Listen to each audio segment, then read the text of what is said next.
ವೀಕ್ಷಕರಿಗೆಲ್ಲ ನಮಸ್ಕಾರ. ಹಿಂದೂ ಧರ್ಮ ಯೂಟ್ಯೂಬ್ ಚಾನಲ್ಗೆ ಸ್ವಾಗತ. ಓಂ ಶ್ರೀ ಮಹಾಲಕ್ಷ್ಮಿ ಪದ್ಮಾವತಿ ನಮಃ. ಇಂದಿನ ಸಂಚಿಕೆಯಲ್ಲಿ ಜಾತಕದಲ್ಲಿ ಗ್ರಹಣ ದೋಷದ ಪರಿಣಾಮಗಳೇನು, ಹಾಗೆ ಸಂಕ್ಷಿಪ್ತವಾದ ಪರಿಹಾರಗಳನ್ನು ಏನು ಮಾಡ್ಕೊಳ್ಬೋದು ಅಂತೇಳಿ ತಿಳ್ಕೊಳ್ಳೋಣ. ಗ್ರಹಣ ದೋಷ ಅಥವಾ ಗ್ರಹಣ ಯೋಗ ಎಂದರೇನು, ಯಾವ ರೀತಿ ಜಾತಕದಲ್ಲಿ ತಿಳಿಯೋದು ಅಂತೇಳಿ, ಹಾಗೆ ಸಂಕ್ಷಿಪ್ತವಾದ ಪರಿಹಾರಗಳನ್ನು ತಿಳಿಯೋಣ. ಮೊದಲಿಗೆ ಗ್ರಹಣ ದೋಷ ಅಂದ್ರೇನು ಅಂತಕ್ಕಂಥದ್ದನ್ನು ತಿಳಿಯೋಣ. ಗ್ರಹಣ ದೋಷ ಅಂದರೆ ವ್ಯಕ್ತಿಯ ಜನ್ಮ ಕುಂಡಲಿಯಲ್ಲಿ, ಗೋಚಾರ ಅಲ್ವಾ, ಜನ್ಮ ಕುಂಡಲಿ ಪರ್ಸನಲ್ ಜಾತಕ ಏನಿರುತ್ತೆ ಆ ಜಾತಕದಲ್ಲಿ ಸೂರ್ಯ ಅಥವಾ ಚಂದ್ರನ ಜೊತೆ ರಾಹು ಅಥವಾ ಕೇತು ಇರಬೇಕು. ಸೂರ್ಯನ ಜೊತೆ ರಾಹು ಅಥವಾ ಕೇತು, ಅದೇ ರೀತಿಯಾಗಿ ಚಂದ್ರನ ಜೊತೆ ರಾಹು ಅಥವಾ ಕೇತು ಇದ್ದಾಗ, ಸಂಯೋಗ ಇದ್ದಾಗ ನಾವು ಅದನ್ನು ಗ್ರಹಣ ದೋಷ ಅಂತೇಳಿ ಕರಿತೀವಿ. ಇನ್ನು ಕೆಲವರು ಹೇಳ್ತಾರೆ, ಸೂರ್ಯನಿಗೆ ಏನಾದರೂ ವಿರೋಧವಾಗಿ ಕೇತು ಅಥವಾ ರಾಹುವಿನ ದೃಷ್ಟಿ ಪಡೆಯೋದನ್ನು ಸಹ ನಾವು ಗ್ರಹಣ ದೋಷ ಅಂತೇಳಿ ಕರಿತೀವಿ.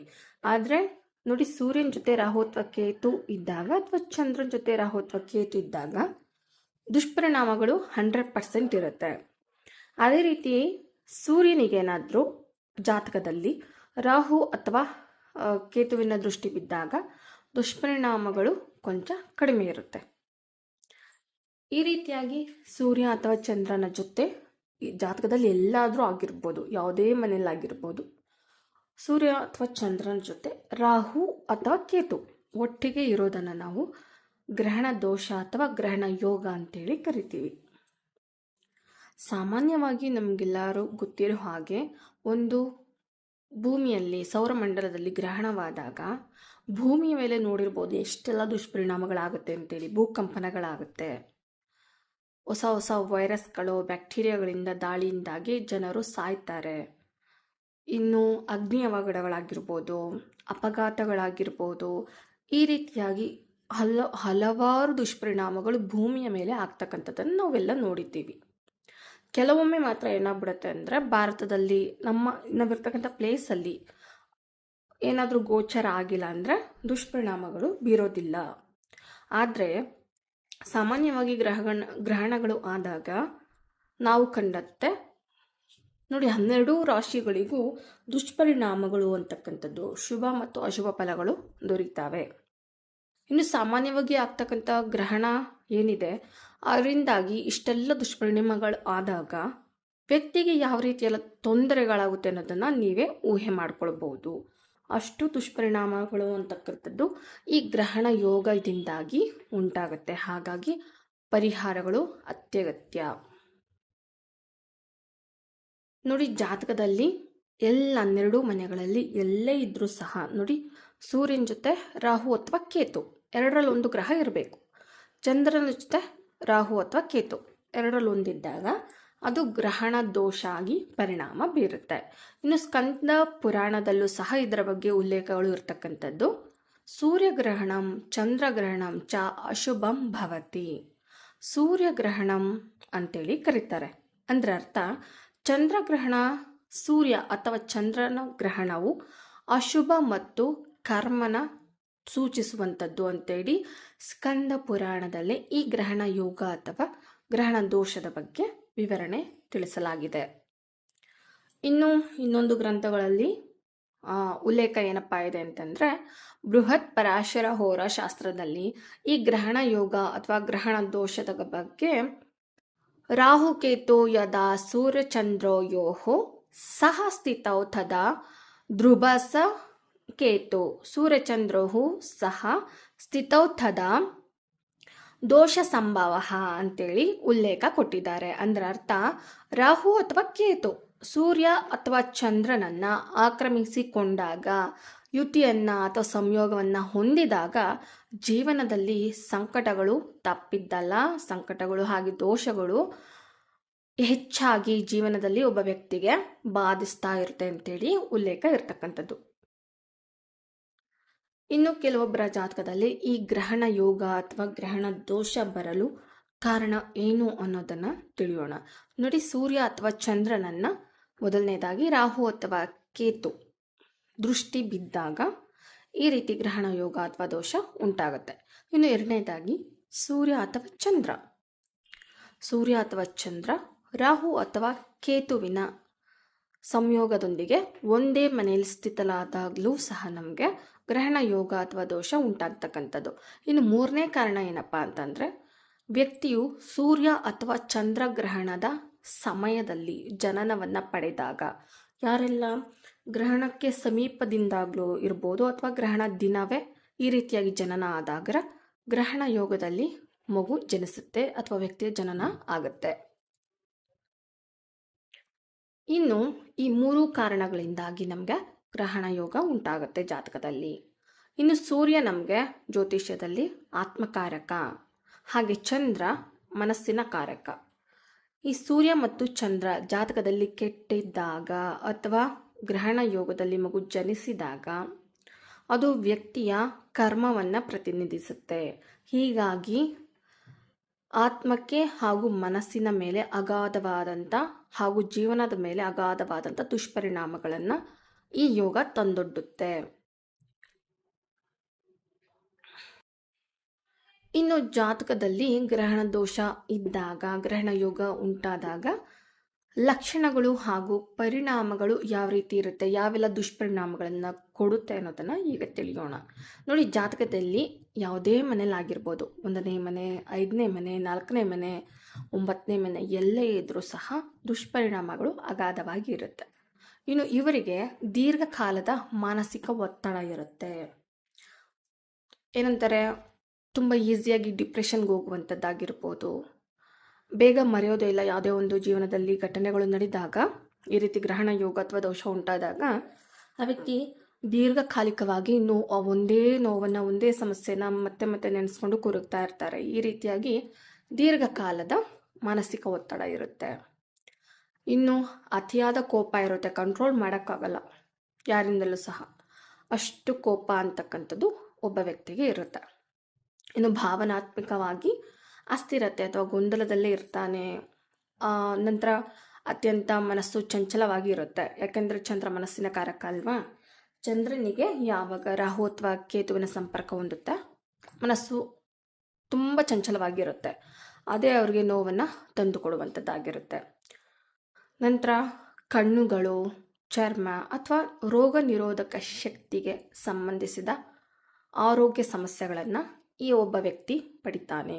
ನೋಡಿ, ಯಾರಿಗೆಲ್ಲ ಜಾತಕದಲ್ಲಿ ಸೂರ್ಯನ ಜೊತೆ ರಾಹು ಅಥವಾ ಕೇತು ಇರೋದಾಗಿರ್ಬೋದು ಅಥವಾ ಚಂದ್ರನ ಜೊತೆ ರಾಹು ಅಥವಾ ಕೇತು ಇದ್ದಾಗ ಕಣ್ಣು, ಚರ್ಮ, ಅಲರ್ಜಿಗಳಾಗಿರ್ಬೋದು, ಕಣ್ಣಲ್ಲಿ ಪೊರೆ ಬರುವಂಥದ್ದಾಗಿರ್ಬೋದು, ಇನ್ನು ಹಲವಾರು, ಆಮೇಲೆ ಸಮೀಪ ದೃಷ್ಟಿ ದೋಷ, ದೂರ ದೃಷ್ಟಿ ದೋಷ, ಈ ರೀತಿಯೆಲ್ಲ ಆರೋಗ್ಯ ಸಮಸ್ಯೆಗಳನ್ನು ಪಡ್ಕೋತಾನೆ. ಹಾಗೆ ಡಸ್ಟ್ ಅಲರ್ಜಿ, ಸ್ಕಿನ್ ಅಲರ್ಜಿ, ಚರ್ಮದ ಸಮಸ್ಯೆಗಳನ್ನು ಸಹ ಓದ್ಕೊಂಡಿರ್ತಾನೆ. ಇನ್ನು ರೋಗ ನಿರೋಧಕ ಶಕ್ತಿ ಅಂತಕ್ಕಂಥದ್ದು ವ್ಯಕ್ತಿಯಲ್ಲಿ ಕಡಿಮೆ ಇರುತ್ತೆ. ದೀರ್ಘಕಾಲಿಕವಾಗಿ ಒಬ್ಬ ವ್ಯಕ್ತಿ ಗ್ರಹಣ ದೋಷದಲ್ಲಿ ಜನನವಾದಾಗ ದೀರ್ಘಕಾಲಿಕವರೆಗೆ ಒಂದು ಆರೋಗ್ಯದ ಸಮಸ್ಯೆಯನ್ನು ಪದೇ ಪದೇ ಬರ್ತಾನೆ ಇರುತ್ತೆ. ನಂತರ ಶಿಕ್ಷಣ ಅಥವಾ ಉದ್ಯೋಗ ಅಥವಾ ಕುಟುಂಬದಲ್ಲಿ ಅಸಂತೋಷ, ದುಃಖ ಅಂತಕ್ಕಂಥದ್ದು ಇರುತ್ತೆ. ಹೈಯರ್ ಎಜುಕೇಷನ್ ಅಥವಾ ನಾರ್ಮಲ್ ಆಗಿ ಒಂದು ಸಾಮಾನ್ಯ ಶಿಕ್ಷಣವನ್ನು ಪಡೆಯೋದಕ್ಕೂ ಸಹ ಕಷ್ಟಪಡಬೇಕಾಗತ್ತೆ. ಇನ್ನು ಉದ್ಯೋಗದಲ್ಲೂ ಸಹ ಒಂದಷ್ಟು ಸಮಸ್ಯೆಗಳು ಇದ್ದೇ ಇರುತ್ತೆ. ಮತ್ತು ಇನ್ನು ಕುಟುಂಬದಲ್ಲಿ ಯಾವಾಗಲೂ ಕಲಹ, ಜಗಳಗಳೊಂದಿಗೆ ಇವರು ಕೊರಗ್ತಾನೆ ಇರುವಂಥ ದೋಷ ಇದಾಗಿರುತ್ತೆ.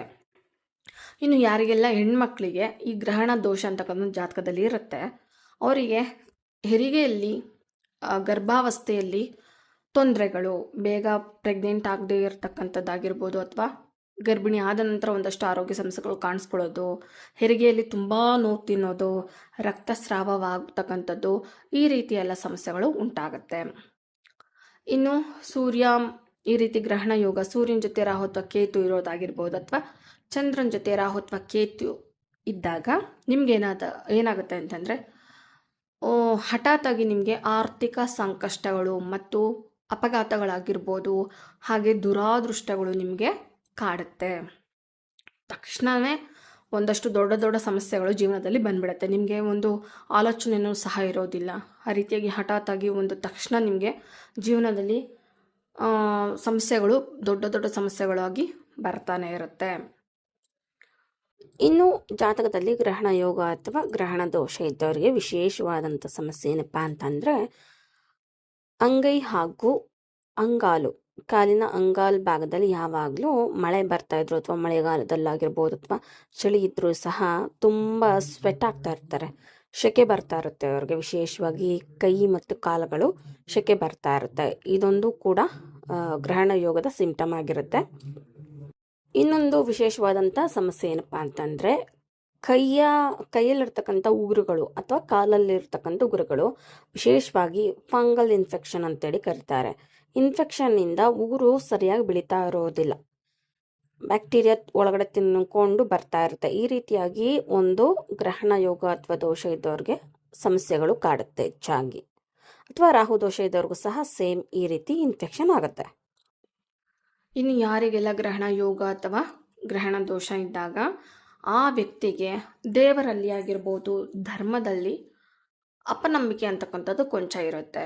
ರಾಹು ಅಥವಾ ಕೇತ ಪಾಪಗ್ರಹಗಳಾಗಿರೋದ್ರಿಂದ ಅವುಗಳ ಜೊತೆಗೆ ಸೂರ್ಯ ಅಥವಾ ಚಂದ್ರ ಪೀಡಿತನಾಗಿರೋದ್ರಿಂದ ದೇವರನ್ನು ಅಷ್ಟೊಂದಾಗಿ ನಂಬೋದಿಲ್ಲ. ನಂಬಿದ್ರೂ ಒಂದು ಕೊಂಚ ಟೈಮ್ವರೆಗೆ ಮಾತ್ರ ನಂಬ್ತಾರೆ. ಅದಾದಮೇಲೆ ಯಾವ ದೇವರು ಇಲ್ಲ, ಏನೂ ಇಲ್ಲ ಅಂದ್ಬಿಟ್ಟು ಜೀವನದಲ್ಲಿ ಬದುಕ್ತಾ ಇರ್ತಾರೆ. ಧರ್ಮದಲ್ಲೂ ಸಹ ಒಂದಷ್ಟು ಅಪನಂಬಿಕೆ ಅನ್ನೋದನ್ನು ಇಟ್ಕೊಂಡಿರ್ತಾರೆ. ಇನ್ನು ಯಾರಿಗೆಲ್ಲ ಸುಮಾರು ಜಾತಕಗಳನ್ನು ಸಹ ನಾನು ಆಲ್ರೆಡಿ ನೋಡಿದ್ದೀನಿ, ಅದಕ್ಕಾಗಿ ನಾನು ಈ ರೀತಿಯಾಗಿ ವಿಡಿಯೋಗಳನ್ನ ಹೇಳ್ತಾ ಇರ್ತೀನಿ, ನಿಮಗೂ ಸಹ ಹೆಲ್ಪ್ ಆಗಲಿ ಅಂತೇಳಿ. ಸುಮಾರು ಜಾತಕಗಳನ್ನು ನೋಡಿದ್ದೀನಿ. ಯಾರಿಗೆಲ್ಲ ಈ ರೀತಿಯಾಗಿ ಗ್ರಹಣ ಯೋಗ ಅಥವಾ ಗ್ರಹಣ ದೋಷದಿಂದ ಬಳಲ್ತಾ ಇರ್ತಾರೆ ಅವರಿಗೆ ಒಂದು ಮದುವೆ ಅನ್ನೋದು ಆಗೋದಿಲ್ಲ. ಇನ್ನೂ ತುಂಬ ಜನ ಜಾತಕವನ್ನು ನೋಡಿದ್ದೇನೆ, ಮದುವೆ ಎಷ್ಟೇ ಹುಡುಗ ತೋರಿಸ್ತಾ ಇದ್ರು ಅಥವಾ ಹುಡುಗಿನ ತೋರಿಸ್ತಾ ಇದ್ರು, ಯಾವುದೋ ಒಂದು ಕಾರಣಕ್ಕೆ ಮದುವೆ ವಿಳಂಬ ಆಗ್ತಾ ಇರುತ್ತೆ. ಇನ್ನೂ ಸ್ವಲ್ಪ ಏನಾದರೂ ತುಂಬ ಕೆಟ್ಟದಾಗಿ ದೋಷ ಇದ್ದರೆ ಅವ್ರಿಗೆ ಮದುವೆಯೇ ಆಗೋದಿಲ್ಲ. ಹಾಗಾಗಿ ಆಗಲೇ ಮೊದಲನೇ ತಿಳಿಸ್ತಂತೆ ಪರಿಹಾರ ಮಾಡ್ಕೊಳ್ಳೇಬೇಕು. ಪ್ರತಿನಿತ್ಯ ಪರಿಹಾರ ಕೊನೆಯದಲ್ಲಿ ಹೇಳ್ತೀನಿ ಏನು ಮಾಡಬೇಕು ಅಂತೇಳಿ. ಮದುವೆಗೆ ಸಮಸ್ಯೆಗಳಾಗುತ್ತೆ.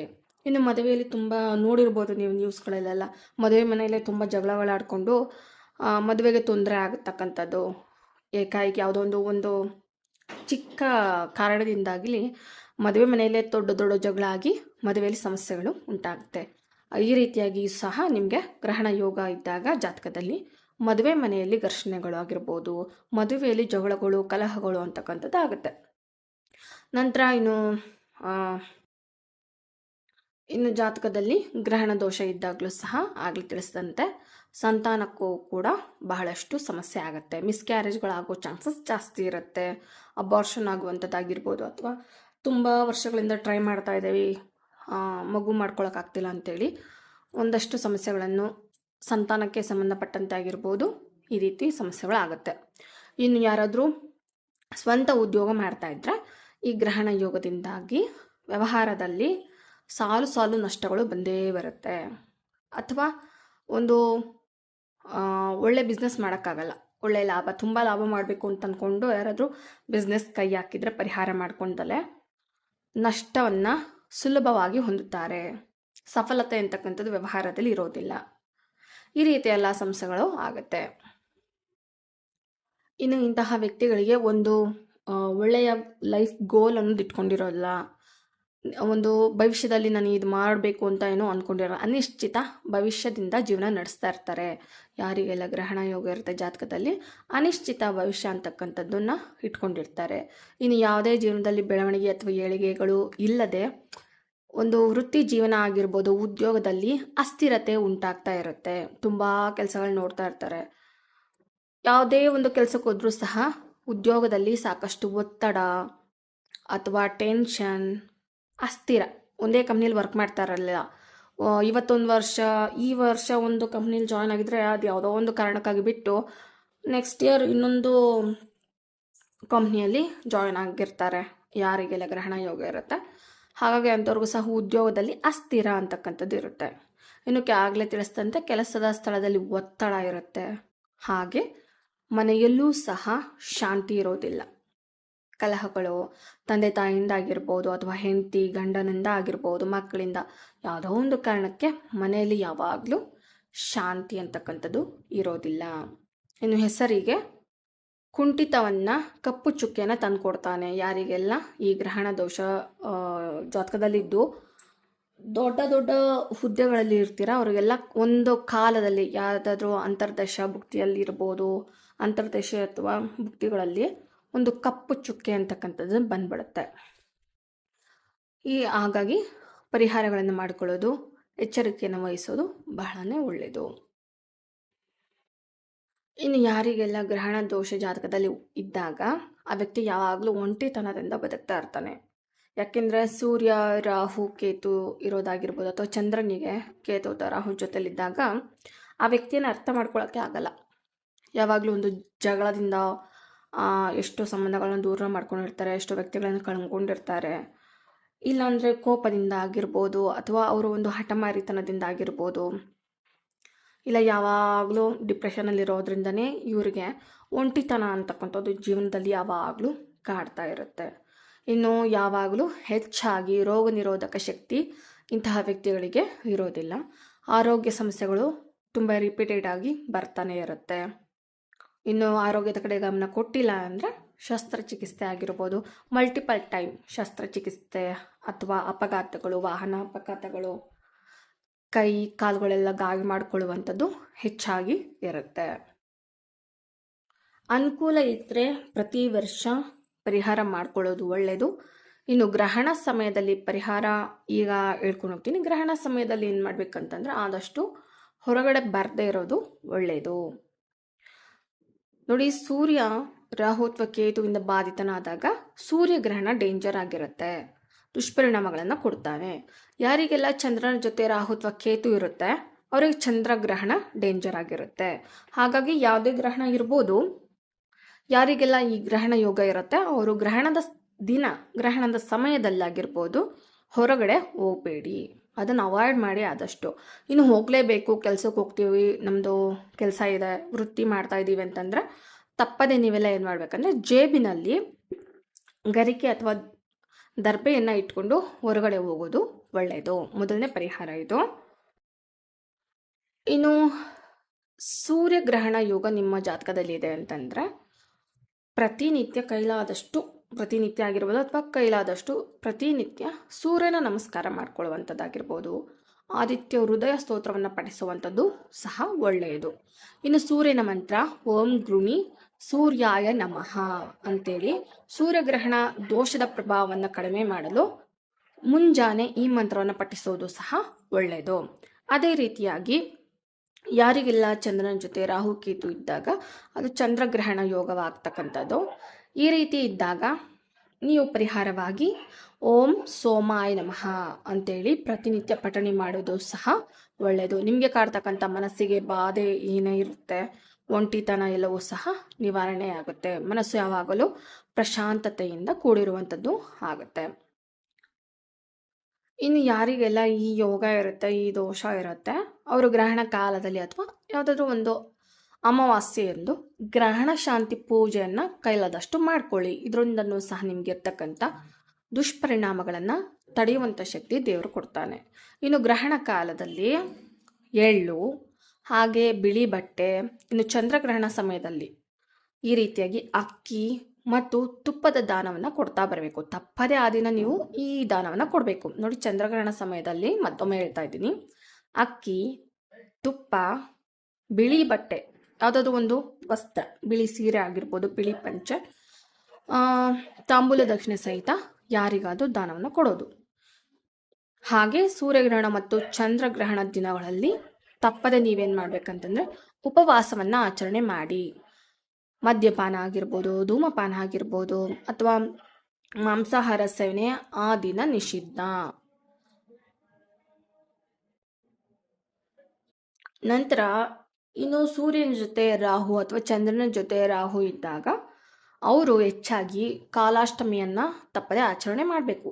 ಕಾಲಭೈರವನಿಗೆ ಗುಂಬಳಕಾಯಿ ಅಂದರೆ ಬೂದುಗುಂಬಳಕಾಯಿ ದೀಪವನ್ನು ಹಚ್ಚೋದಾಗಿರ್ಬೋದು, ಕಾಲಭೈರವನ ದೇವಸ್ಥಾನದಲ್ಲಿ ಹಾಗೆ ಮಹಾಕಾಳಿಯನ್ನು ಸಹ ಮಹಾಕಾಳಿಗೆ ನಿಂಬೆಹಣ್ಣು ದೀಪ ಆಗಿರ್ಬೋದು ಮತ್ತು ಬೂದುಗುಂಬಳಕಾಯಿ ದೀಪವನ್ನು ಹಚ್ಚೋದು ಸಹ ಬಂಡೆ ಮಹಾಕಾಳಿ ಆರಾಧನೆ ಉತ್ತಮ ಆಗಿರುತ್ತೆ. ಬೆಂಗಳೂರಿನಲ್ಲಿ ತುಂಬ ಶಕ್ತಿಶಾಲಿಯಾದಂಥ ದೇವಿ. ಯಾರಿಗೆಲ್ಲ ಈ ರೀತಿ ಗ್ರಹಣ ಯೋಗ ಅಥವಾ ದೋಷದಿಂದ ಬಳಲ್ತಾ ಇದ್ದೀರಾ ಅವರು ಕಾಲಭೈರವ ಮತ್ತು ಬಂಡೆ ಮಹಾಕಾಳಿಯನ್ನು ಆರಾಧನೆ ಮಾಡಿ ದೇವಿ ದರ್ಶನ ಮಾಡ್ಕೊಳ್ಳೋದು ತುಂಬಾ ಉತ್ತಮ. ಯಾವಾಗೆಲ್ಲ ಗ್ರಹಣ ದಿನ ಇರುತ್ತೆ ತಪ್ಪದೇ ದೇವಸ್ಥಾನಕ್ಕೆ ಹೋಗಿ ದೇವರ ಆಶೀರ್ವಾದ ತಗೊಂಡು ಕೈಲಾದರೆ ನಿಮಗೆ ಅರ್ಚನೆಯನ್ನು ಮಾಡಿಸ್ಕೊಳ್ತಾ ಬರೋದು ಸಹ ನಿಮಗೆ ಒಂದು ಪ್ರೊಟೆಕ್ಷನ್ ಆಗುತ್ತೆ, ಒಂದು ರಕ್ಷಣೆ ಅಂತಕ್ಕಂಥ ದೇವರಿಂದ ನಿಮಗೆ ಸಿಗುತ್ತೆ. ಇನ್ನು ಆ ದಿನ ನೀವು ರಾಹು ಬೀಜ ಮಂತ್ರವನ್ನು ಪಠಿಸುವುದು ಸಹ ಒಳ್ಳೆಯದು. ಓಂ ಬ್ರಾಂ ಬ್ರೌಂ ಸಹ ರಾಹವೇ ನಮಃ ಅಂತೇಳಿ ಆದರೆ ನೀವು ಪ್ರತಿನಿತ್ಯನೂ ಪಠನೆ ಮಾಡುವುದು ಸಹ ಒಳ್ಳೆಯದಾಗಿರುತ್ತೆ. ಇನ್ನು ವರ್ಷಕ್ಕೆ ಒಮ್ಮೆ ಆದರೂ ಸಹ ರಾಹು ಕೇತು ಶಾಂತಿ ಪೂಜೆ ಅಥವಾ ಹೋಮಗಳನ್ನು ಮಾಡಿಸೋದು ಒಳ್ಳೆಯದು. ಇನ್ನು ಕಾಳಹಸ್ತಿ ದರ್ಶನ ಮಾಡೋದು ಸಹ ತುಂಬಾ ಶುಭ. ಇನ್ನು ಯಾರಿಗೆಲ್ಲ ಈ ರೀತಿ ಗ್ರಹಣ ಯೋಗದಿಂದ ಬಳಲ್ತಾ ಇದ್ದೀರಾ ಅವರಿಗೆ ಶನಿವಾರದಂದು ಅರಳಿ ಮರದ ಕೆಳಗೆ ಸಾಸಿವೆ ಎಣ್ಣೆ ದೀಪವನ್ನು ಹಚ್ಚೋದು ಸಹ ಒಳ್ಳೆಯದು. ಹಾಗೆ ಅರಳಿ ಮರಕ್ಕೆ ಶನಿವಾರದಂದು ಯಾವುದಾದ್ರೂ ಒಂದು ಶನಿವಾರ ಅರಳಿ ಮರಕ್ಕೆ ನೀವು ಹಾಲನ್ನು ಅರ್ಪಿಸೋದು ಕೂಡ ಒಳ್ಳೆಯದು. ಪೂಜೆ ಮಾಡಿಬಿಟ್ಟು ಹಾಲನ್ನು ಹಾಕೋದ್ರಿಂದ ನಿಮಗೆ ಇರ್ತಕ್ಕಂಥ ಈ ಗ್ರಹಣ ದೋಷದ ದುಷ್ಪರಿಣಾಮಗಳು ಕಡಿಮೆಯಾಗುತ್ತೆ ಅಂತಲೇ ಹೇಳ್ಬೋದು. ಇನ್ನು ಶನಿವಾರನೇ ಅರಳಿ ಮರನೂ ಸಹ ನೀವು ಪ್ರತಿದಿನ ಯಾವಾಗಲಂದ್ರೆ ಅವಾಗ ಪೂಜೆ ಮಾಡುವಂಥದ್ದು ಯಾವುದು ಪದ್ಧತಿ ಇಲ್ಲ. ಕೇವಲ ಶನಿವಾರದಂದು ಮಾತ್ರವೇ ಪೂಜೆ ಮಾಡಬೇಕು. ಪ್ರದಕ್ಷಿಣೆ ಹಾಕೋದು ಅಥವಾ ದೀಪವನ್ನು ಹಚ್ಚೋದು ಸಹ ನಿಮಗೆ ತುಂಬಾ ಶುಭ ಅಂತಲೇ ಹೇಳ್ಬೋದು.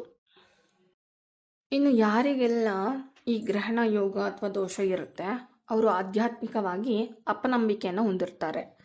ಯಾವ ದೇವರು ಇಲ್ಲ ಬಿಡು, ಏನೂ ಇಲ್ಲ, ನನ್ನ ಜೀವನ ನಂದು, ಎಷ್ಟೇ ಕಷ್ಟ ಬಂದರೂ ಏನು ಬಂದುಬಿಡುತ್ತೆ, ಏನು ಮಹಾ ಕಷ್ಟ ಬರುತ್ತೆ, ನಾನು ನೋಡ್ಕೊಂಡು ಹೋಗ್ತೀನಿ, ನಡೆಸ್ಕೊಂಡು ಹೋಗ್ತೀನಿ ಅನ್ನೋ ಬಂಡ ಧೈರ್ಯದಲ್ಲಿ ಹೋಗ್ತಾ ಇರ್ತಾರೆ. ನೋಡಿ, ಯಾರಿಗೆಲ್ಲ ಗ್ರಹಣ ಯೋಗ ಅಂತ ದೋಷ ಅಂತ ಇರುತ್ತೆ ಅವರು ಹಿಂದಿನ ಜನ್ಮದಲ್ಲಿ ಮಾಡಿರ್ತಕ್ಕಂಥ ಹಲವಾರು ಕರ್ಮಗಳು ಪಾಪದ ಕೊಡ ಅಂತಕ್ಕಂಥದ್ದು ಜಾಸ್ತಿ ಆಗಿದ್ದಾಗ ಮಾತ್ರವೇ ಈ ರೀತಿ ಜಾತಕದಲ್ಲಿ ಗ್ರಹಣ ಯೋಗ ಅಂತಕ್ಕಂಥದ್ದು ಉಂಟಾಗುತ್ತೆ. ನೋಡಿ, ನಿಮ್ಮ ಜಾತಕದಲ್ಲಿ ಇದೆ ಈ ಯೋಗ ಇದೆ, ಈ ದೋಷ ಇದೆಯಪ್ಪ ನನಗೆ ಅಂತಂದರೆ ಅರ್ಥ ಇಷ್ಟೇ, ಹಿಂದಿನ ಜನ್ಮದಲ್ಲಿ ನೀವು ಒಂದು ಲಿಮಿಟನ್ನು ಮೀರಿ ಕರ್ಮಗಳನ್ನು ಮಾಡಿರ್ತೀರ. ಹಾಗಾಗಿ ನಿಮಗೆ ಈ ದೋಷ ಈ ಜನ್ಮದಲ್ಲಿ ಬಾಧೆ ಕೊಡ್ತಾ ಇರುತ್ತೆ. ಹಿಂದಿನ ಕರ್ಮದ ಪ್ರತಿಬಿಂಬ ಈ ಗ್ರಹಣ ಯೋಗ ಆಗಿರುತ್ತೆ. ಸೊ ಇದಕ್ಕೆಲ್ಲ ಪರಿಹಾರ ಪ್ರತಿನಿತ್ಯ ನೀವು ಹೆಚ್ಚಾಗಿ ದೇವರನ್ನು ನಂಬಬೇಕು. ಗುರುಗಳ ಆರಾಧನೆ ಮಾಡ್ಕೊಳ್ಳಿ. ಸಾಯಿಬಾಬಾ ಆಗಿರ್ಬೋದು, ರಾಘವೇಂದ್ರ ಸ್ವಾಮಿ ಆಗಿರ್ಬೋದು, ತಪ್ಪದೆ ನೀವು ಆರಾಧನೆ ಮಾಡುವುದು ಸಹ ಒಳ್ಳೆಯದು. ಅದೇ ರೀತಿಯಾಗಿ ಈಗ ಹೇಳಿದಂಥ ಪರಿಹಾರಗಳನ್ನು ಯಥಾವತ್ತಾಗಿ ನೀವು ಪರಿಹಾರಗಳನ್ನ ಮಾಡಿಕೊಳ್ಬೇಕು. ತಪ್ಪದೆ ಕೈಲಾದಷ್ಟು ದಾನ ಧರ್ಮಗಳನ್ನು ಗ್ರಹಣದ ದಿನ ಅಟ್ಲೀಸ್ಟ್ ಗ್ರಹಣ ಯಾವಾಗೆಲ್ಲ ಸಂಭವ ಇರುತ್ತೆ ಅವತ್ತಾದರೂ ನೀವು ತಪ್ಪದೆ ಕೈಲಾದಷ್ಟು ದಾನಗಳನ್ನು ಕೊಡಬೇಕು. ಮೇನ್ ನೀವು ಹೆಚ್ಚಾಗಿ ದೇವರನ್ನು ನಂಬಬೇಕು, ಧರ್ಮದಲ್ಲಿ ನಂಬಿಕೆ ಇಟ್ಕೊಬೇಕು, ಆದಷ್ಟು ಧರ್ಮದಿಂದ ನಡಿಬೇಕು, ಕೈಲಾದಷ್ಟು ಸಹಾಯ ಮಾಡುವಂಥದ್ದಾಗಿರ್ಬೋದು.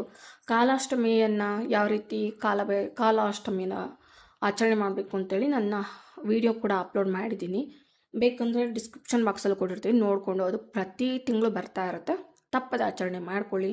ಅಷ್ಟಮಿಯಂದು ಕಾಲಾಷ್ಟಮಿಯನ್ನು ತಪ್ಪದೆ ಆಚರಣೆ ಮಾಡಿಕೊಂಡ್ರೆ ನಿಮಗೆ ಇರ್ತಕ್ಕಂಥ ಗ್ರಹಣ ಯೋಗದಿಂದ ಸ್ವಾಮಿ ನಿಮ್ಮನ್ನು ರಕ್ಷಿಸ್ತಾರೆ.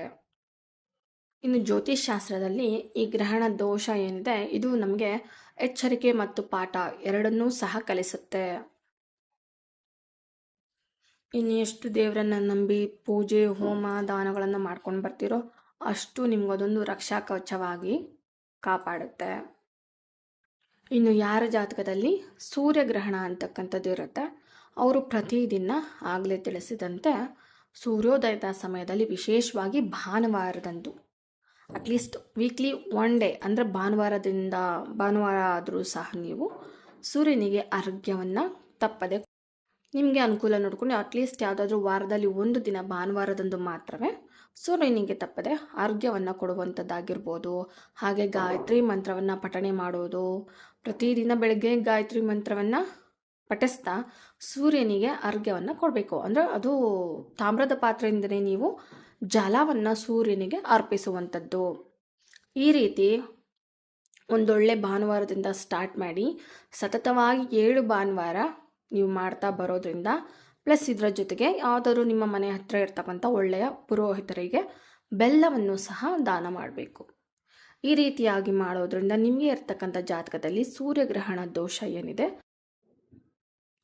ಈ ಸೂರ್ಯಗ್ರಹಣ ದೋಷದಿಂದ ನಿಮಗೆ ರಕ್ಷಣೆ ಅಂತಕ್ಕಂಥದ್ದು ಸಿಗುತ್ತೆ. ಇನ್ನು ಜಾತಕದ ವಿಶ್ಲೇಷಣೆ ತುಂಬಾ ಅಗತ್ಯ ಇರುತ್ತೆ.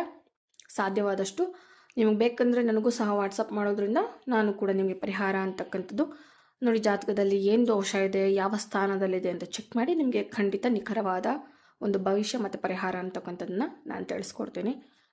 ಇನ್ನು ಜಾತಕ ವಿಶ್ಲೇಷಣೆ ತುಂಬಾ ಅಗತ್ಯ ಇರ್ತಕ್ಕಂಥದ್ದು. ಯಾರಿಗೆಲ್ಲ ಗ್ರಹಣ ಯೋಗ ಇದೆ, ಜಾತಕ ವಿಶ್ಲೇಷಣೆ ತುಂಬಾ ಅಗತ್ಯ. ಕೇರ್ಲೆಸ್ ಮಾಡಿದ್ರೆ ಖಂಡಿತ ನೀವೇ ಜೀವನದಲ್ಲಿ ತುಂಬ ಸಫರ್ ಅಂತಕ್ಕಂಥದ್ದು ಆಗ್ತೀರ. ಇನ್ನು ಸೂರ್ಯನಿಗೆ ಮಾಣಿಕ್ಯವನ್ನು ಧರಿಸೋದು ಸಹ ಸೂರ್ಯನ ದೋಷಗಳನ್ನು ಕಡಿಮೆ ಮಾಡಿ ಸೂರ್ಯನನ್ನು ಇಲ್ಲಿ ನೋಡಿ, ಗ್ರಹಣ ಯೋಗ ಇರೋದ್ರಿಂದ ಸೂರ್ಯ ರಾಹು ಅಥವಾ ಕೇತುವಿನಿಂದ ಪೀಡಿತನಾಗಿರ್ತಾನೆ. ಸೊ ನೀವು ಯಾವಾಗ ಮಾಣಿಕ್ಯವನ್ನು ಧರಿಸ್ತೀರಾ ಆವಾಗ ಸೂರ್ಯ ಸ್ಟ್ರಾಂಗ್ ಆಗ್ತಾನೆ, ಶಕ್ತಿಯನ್ನು ಪಡ್ಕೋತಾನೆ. ಹಾಗಾಗಿ ಜಾತಕ ವಿಶ್ಲೇಷಣೆ ಇಲ್ಲದೆ ಮಾಣಿಕ್ಯವನ್ನು ಧರಿಸೋದು ಹೇಳೋಕ್ಕಾಗಲ್ಲ. ಸೊ ಹಾಗಾಗಿ ನಿಮಗೆ ಜಾತಕವನ್ನು ಪರಿಶೀಲನೆ ಮಾಡಿಕೊಂಡು ಮಾಣಿಕ್ಯವನ್ನು ಧರಿಸೋದ್ರಿಂದ, ನವರತ್ನದ ಉಂಗುರಗಳನ್ನು ಧರಿಸೋದು ಸಹ ಶುಭ. ಸೂರ್ಯನ ರಿಂಗ್ ಉಂಗುರ ಆಗಿರ್ಬೋದು ಅಥವಾ ಸೂರ್ಯನ ಯಂತ್ರವನ್ನು ನೀವು ಧಾರಣೆ ಮಾಡೋದು ಸಹ ಈ ದೋಷದಿಂದ ನಿಮಗೆ ಮುಕ್ತಿ ಅಂತಕ್ಕಂಥದ್ದು ಕೊಡುತ್ತೆ. ಇನ್ನು ಸೂರ್ಯ ವಿಷ್ಣುವಿನ ಒಂದು ಅಂಶ ಅಂತಕ್ಕಂಥದ್ದು, ಅಂತ ಉಲ್ಲೇಖ ಇರೋದ್ರಿಂದ ಅವನ ಅವತಾರಗಳಲ್ಲಿ ಸೂರ್ಯನ ವಂಶಾವಳಿಯಿಂದ ಬಂದಿರೋದ್ರಿಂದ ಪ್ರತಿದಿನ ನೀವು ಸೂರ್ಯ ನಮಸ್ಕಾರ ಮಾಡೋದು ಒಳ್ಳೆಯದು. ಅದರ ಜೊತೆಗೆ ಅನುಕೂಲ ಇದ್ದರೆ ವಿಷ್ಣುವಿನ ಮಂತ್ರಗಳನ್ನು ಪಠಿಸುವಂಥದ್ದು, ವಿಷ್ಣು ಕವಚ ಆಗಿರ್ಬೋದು, ಸೂರ್ಯನ ಕವಚಗಳು, ಸೂರ್ಯನ ಬೀಜ ಮಂತ್ರಗಳು, ವಿಷ್ಣುವಿನ ಸಹಸ್ರನಾಮ ಪಠಣೆ ಮಾಡುವಂಥದ್ದಾಗಿರ್ಬೋದು, ವಿಷ್ಣುವ ಸಹಸ್ರನಾಮವನ್ನು ಪ್ರತಿನಿತ್ಯ ಕೇಳುವಂಥದ್ದು, ಇವೆಲ್ಲವೂ ಸಹ ನಿಮಗೆ ಸುಲಭ ಪರಿಹಾರಗಳು ಆಗಿರುತ್ತೆ. ಇನ್ನು ನಿಮಗೆ ಸೂರ್ಯಗ್ರಹಣ ದೋಷ ಇದ್ದರೆ ಆಗಲೇ ತಿಳಿಸಿದಂತೆ ಅರ್ಘ್ಯವನ್ನು ಕೊಡಬೇಕು ತಪ್ಪದೆ. ತಾಮ್ರದ ಪಾತ್ರೆಯೇ ನೀವು ಯೂಸ್ ಮಾಡಬೇಕು. ಕೆಲವರು ಹೇಳಿದ್ದಾರೆ ಅರ್ಘ್ಯವನ್ನು ಕೊಡಬೇಕು ಯಾವುದೋ ಒಂದು ಸ್ಟೀಲ್ ಅಥವಾ ಕಬ್ಬಿಣ ಪಾತ್ರೆಯಿಂದ ಕೊಟ್ಬಿಡೋಣ, ಮನೇಲಿ ಏನಿದೆಯೋ ಅದರಲ್ಲಿ ಮಾಡಿಬಿಡೋಣ ಅಂತಲ್ಲೇ ಮಾಡೋಂಗಿಲ್ಲ. ಸೂರ್ಯನಿಗೆ ತಾಮ್ರದ ಪಾತ್ರೆಯಿಂದಲೇ ನೀವು ಅರ್ಘ್ಯವನ್ನು ಕೊಡಬೇಕು. ತಾಮ್ರದ ಚೊಂಬು ಅಥವಾ ಒಂದು ಪಾತ್ರೆನ ಇಟ್ಕೊಂಡಿರ್ರಿ. ಸೊ ತಾಮ್ರದಿಂದನೇ ನೀವು ಅರ್ಘ್ಯವನ್ನು ಕೊಡುವಂಥದ್ದು ಬಹಳನೇ ಶುಭ. ಹಾಗೆ ಯಾರಿಗೆಲ್ಲ ಇನ್ನೊಂದು ಸರಳ ಪರಿಹಾರ, ಸೂರ್ಯಗ್ರಹಣ ದೋಷ ಜಾತಕದಲ್ಲಿದೆ ಅವರು ತಪ್ಪದೆ ತಾಮ್ರದ ಪಾತ್ರೆಯಿಂದ, ತಾಮ್ರದ ಗ್ಲಾಸ್ ಅಥವಾ ತಾಮ್ರದ ಚೊಂಬು, ತಾಮ್ರದ ತಟ್ಟೆಗಳನ್ನು ನೀವು ಉಪಯೋಗ ಮಾಡೋದು ಒಳ್ಳೆಯದು. ತಾಮ್ರದ ಗ್ಲಾಸಿಂದ ನೀರು ಕುಡಿಯುವಂಥದ್ದಾಗಿರ್ಬೋದು, ಹಾಗೆ ತಾಮ್ರದ ತಟ್ಟೆಯಿಂದ ನೀವು ಊಟ ಮಾಡೋದ್ರಿಂದಲೂ ಸಹ ನಿಮಗೆ ಬಹಳನೇ ಶುಭ. ಹಾಗೆ ಜಾತಕ ಪರಿಶೀಲನೆ ಮಾಡಿಕೊಂಡು ತಾಮ್ರದ ಖಡ್ಗವನ್ನು ಧರಿಸಿ. ಯಾರಿಗೆಲ್ಲ ಸೂರ್ಯಗ್ರಹಣ ದೋಷ ಇದೆ ತಾಮ್ರದ ಖಡ್ಗವಾಗಿರ್ಬೋದು, ತಾಮ್ರದ ಉಂಗುರಗಳು ಬೇಕಾದಷ್ಟು ದೇವಸ್ಥಾನಗಳಲ್ಲಿ ಸಿಗುತ್ತೆ. ಇದನ್ನೆಲ್ಲ ನೀವು ಬಳಸೋದ್ರಿಂದ ಸೂರ್ಯಗ್ರಹಣ ದೋಷದಿಂದ ನಿಮಗೆ ಮುಕ್ತಿ ಅಂತಕ್ಕಂಥದ್ದು ಸಿಗುತ್ತೆ. ಇನ್ನು ಯಾರಿಗೆಲ್ಲ ಚಂದ್ರಗ್ರಹಣ ದೋಷ ಅಂದರೆ ಚಂದ್ರನ ಜೊತೆ ರಾಹು ಅಥವಾ ಕೇತು ಯುತಿಯನ್ನು ಹೊಂದಿದಾಗ ಅದು ಚಂದ್ರಗ್ರಹಣ ದೋಷವಾಗುತ್ತೆ. ಇದಕ್ಕೆ ಸರಳ ಪರಿಹಾರವನ್ನು ಈಗ ತಿಳಿಯೋಣ. ನೋಡಿ, ಆಗಲೇ ತಿಳಿಸಿದಂತೆ ಪ್ರತಿನಿತ್ಯ ನೀವು ತಪ್ಪದೆ ಓಂ ಸೋಮಾಯ ನಮಃ ಆಗಿರ್ಬೋದು ಅಥವಾ ತುಂಬ ಸರಳ ಮಂತ್ರ ಓಂ ಚಂದ್ರಾಯ ನಮಃ ಅಂತೇಳಿ ಪ್ರತಿನಿತ್ಯ ನಿಮ್ಮ ಕೈಲಾದಷ್ಟು 108 ಬಾರಿ ಈ ಮಂತ್ರವನ್ನು ಪಠನೆ ಮಾಡೋದು ಒಳ್ಳೆಯದು. ಇನ್ನು ಎರಡನೇ ಪರಿಹಾರ, ಪ್ರತಿ ಹುಣ್ಣಿಮೆಯಲ್ಲಿ ನೀವು ಚಂದ್ರನ ಬೆಳಕಿನಲ್ಲಿ ನಿಂತು ಚಂದ್ರನಿಗೆ ಪೂಜೆಯನ್ನು ಮಾಡಬೇಕು. ವಿಶೇಷವಾಗಿ ಈ ಮಂತ್ರಗಳನ್ನು ಯಾವುದಾದ್ರು ಒಂದು ಶುಭ ಸೋಮವಾರದಂದು ನೀವು 108 ಬಾರಿ ಜಪ ಮಾಡೋದು ತುಂಬಾ ಒಳ್ಳೆಯದು. ಇನ್ನು ಈ ಮಂತ್ರಗಳನ್ನು ಪಠನೆ ಮಾಡಬೇಕಾದ್ರೆ ಶುಭ ಸೋಮವಾರದಿಂದ ಪ್ರಾರಂಭ ಮಾಡಿ ಸತತ ನಿಮ್ಮ ಕೈಲಾದಷ್ಟು 4 ಸೋಮವಾರದಂದು ಈ ಮಂತ್ರದ ಪಠಣ ಜೊತೆಗೆ ಒಂದು ಹುಣ್ಣಿಮೆಯಿಂದ ಆಚರಣೆ ಮಾಡಿಕೊಂಡು ಸತತ 4 ಸೋಮವಾರ ನೀವು ಈ ಹುಣ್ಣಿಮೆ ಚಂದ್ರನ ಪೂಜೆಯನ್ನು ಮಾಡಿಬಿಟ್ಟು ಯಾವುದಾದ್ರೂ ಒಂದು ದೇವಸ್ಥಾನಕ್ಕೆ ಅಥವಾ ಬಡವರಿಗೆ ಹಾಲನ್ನು ದಾನ ಮಾಡಬೇಕು. ಈ ರೀತಿ ಮಾಡೋದ್ರಿಂದಲೂ ಸಹ ನಿಮಗೆ ಇರ್ತಕ್ಕಂಥ ಚಂದ್ರಗ್ರಹಣ ದೋಷ ನಿವಾರಣೆಯಾಗುತ್ತೆ. ಇನ್ನು ನಿಮಗೆ ಈ ದೋಷ ಇದೆ ಅಂದರೆ ಕಂಪಲ್ಸರಿ ನೀವು ಒಬ್ಬ ಒಳ್ಳೆ ಜ್ಯೋತಿಷಿ ಹತ್ರ ಜಾತಕದ ಪರಿಶೀಲನೆ ಮಾಡಿಸ್ಕೊಳ್ಳೇಬೇಕು. ಇನ್ನು ಚಂದ್ರನಿಗೆ ಸಂಬಂಧಪಟ್ಟಂತೆ ದೋಷ ಇದ್ದಾಗ, ಸಮಸ್ಯೆಗಳು ಇದ್ದಾಗ ಮುತ್ತನ್ನು ಧರಿಸೋದು ಒಳ್ಳೆಯದು. ಆದರೆ ಚಂದ್ರ ಗ್ರಹಣ ದೋಷ ಯಾವ ಸ್ಥಾನದಲ್ಲಾಗಿದೆ ಅಂತ ತಿಳ್ಕೊಂಡು ನೀವು ಮುತ್ತನ್ನು ಧರಿಸೋದ್ರಿಂದ ನಿಮಗೆ ಇರ್ತಕ್ಕಂಥ ದೋಷಗಳು, ಚಂದ್ರನ ಗ್ರಹಣ ದೋಷ ಏನಿದೆ ಅದು ನಿವಾರಣೆ ಆಗುತ್ತೆ. ಹಾಗಾಗಿ ಜಾತಕ ಪರಿಶೀಲನೆ ಅತ್ಯಗತ್ಯ. ಇನ್ನು ಶಿವನು ಚಂದ್ರನನ್ನು ಶಾಪದಿಂದ ರಕ್ಷಿಸಿದ ಅಂತ ಹೇಳೋ ಕಾರಣದಿಂದಾಗಿ ಪ್ರತಿದಿನ ನೀವು ಸೂರ್ಯನಿಗೆ ವಿಷ್ಣುವಿನ ಮಂತ್ರ ಹೇಗೆ ಪಠಣೆ ಮಾಡ್ತೀರೋ ಅದೇ ರೀತಿಯಾಗಿ ಚಂದ್ರನ ದೋಷ ನಿವಾರಣೆಗಾಗಿ ನೀವು ಶಿವನನ್ನು ಆರಾಧನೆ ಮಾಡೋದು ಉತ್ತಮ ಹಾಗೂ ಶುಭ ಫಲಗಳನ್ನು ಕಾಣಬಹುದು. ಶಿವನ ಪ್ರತಿನಿತ್ಯ ಶಿವನ ಅಷ್ಟೋತ್ತರಗಳನ್ನು ಪಠಣೆ ಮಾಡೋದು, ಶಿವಸಹಸ್ರನಾಮವನ್ನು ಕೇಳೋದು, ಶಿವಸಹಸ್ರನಾಮವನ್ನು ಪಠಣೆ ಮಾಡೋದು ಸಹ ನಿಮ್ಮ ಕೈ ಯಾವುದಾದ್ರೂ ಶಿವನ ಮಂತ್ರಗಳನ್ನು ಪಠಣೆ ಮಾಡೋದು ಒಳ್ಳೆಯದು. ವಿಶೇಷವಾಗಿ ಹುಣ್ಣಿಮೆಯ ರಾತ್ರಿಯಲ್ಲಿ ನೀವು ಜೇನುತುಪ್ಪ ಮತ್ತು ಅರಿಶಿಣದೊಂದಿಗೆ ಬೆರೆಸಿದ ಬೆಳ್ಳಿ ಬಟ್ಟಲಿನಿಂದ, ನಿಮ್ಮ ಅನುಕೂಲ ಇದ್ದರೆ ಬೆಳ್ಳಿ ಬಟ್ಟಲಿನಿಂದ ನೀವು ಹಾಲನ್ನು ಕುಡಿಯೋದಾಗಿರ್ಬೋದು, ಅಥವಾ ಪ್ರತಿನಿತ್ಯ ನೀವು ಬೆಳ್ಳಿ ಲೋಟದಿಂದ ಹಾಲು ಕುಡಿಯೋದ್ರಿಂದಲೂ ಸಹ ನಿಮಗೆ ಈ ಚಂದ್ರಗ್ರಹಣ ದೋಷ ಸಮಸ್ಯೆಯಿಂದ ನಿಮಗೆ ಮುಕ್ತಿ ಅಂತಕ್ಕಂಥದ್ದು ಸಿಗುತ್ತೆ. ಈಗ ಈ ವಿಡಿಯೋಗೆ ಸಂಬಂಧಪಟ್ಟಂತೆ ನಿಮ್ಗೇನಾದರೂ ಡೌಟ್ಸ್ ಇದ್ದರೆ ಖಂಡಿತ ಕಾಮೆಂಟ್ನಲ್ಲಿ ಕೇಳಬಹುದು. ಮತ್ತೆ ಇನ್ನೊಂದು ವಿಶೇಷವಾದಂಥ ಜ್ಯೋತಿಷ್ಯದ ಮಾಹಿತಿಯೊಂದಿಗೆ ನಿಮ್ಮ ಮುಂದೆ ಬರ್ತೀನಿ. ಮತ್ತೆ ಮುಂದಿನ ವಿಡಿಯೋದಲ್ಲಿ ಸಿಗ್ತೀನಿ. ಅಲ್ಲಿವರೆಗೂ ನಮಸ್ಕಾರ.